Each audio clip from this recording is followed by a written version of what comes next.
लालच और कंजूसी की कसरत, कता रहमी और पड़ोसी से बुरा सलूक।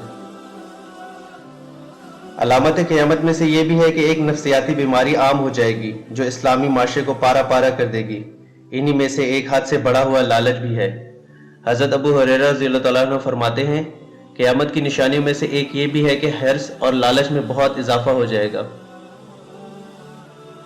हज़रत अनस रज़ियल्लाहु तआला अन्हु बयान करते हैं कि रसूलुल्लाह सल्लल्लाहु अलैहि वसल्लम ने फरमाया, जैसे जैसे क़यामत करीब आती जाएगी मामला सख्त से सख्त होता चला जाएगा और लोगों के बुखल और हिर्स में इजाफा होता चला जाएगा।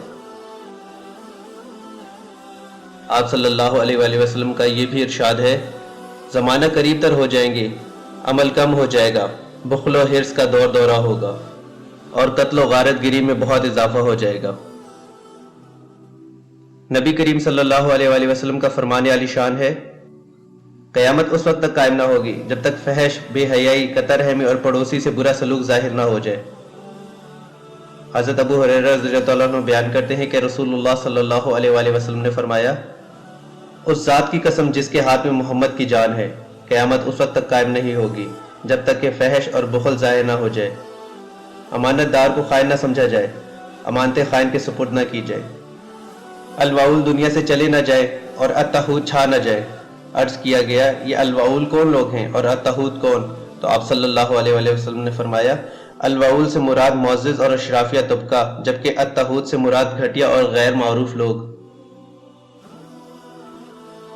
नबी करीम सल्लल्लाहु अलैहि वसल्लम ने जिस चीज़ की खबर दी थी वो वाक़ई हो चुकी है।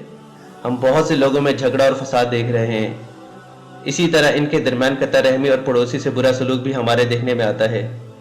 लोगों के दरमियान मोहब्बत, सिला रहमी और उल्फत की जगह बुग़्ज़ और नफ़रत और दावत पैदा हो चुकी है। ऐसा वक्त आ गया है कि लोग अपने पड़ोसी तक से नावाकिफ़ हैं। आदमी अपने रिश्तेदारों के बारे में नहीं जानता कि इनमें से कितने लोग जिंदा हैं और कितने फौत हो चुके हैं।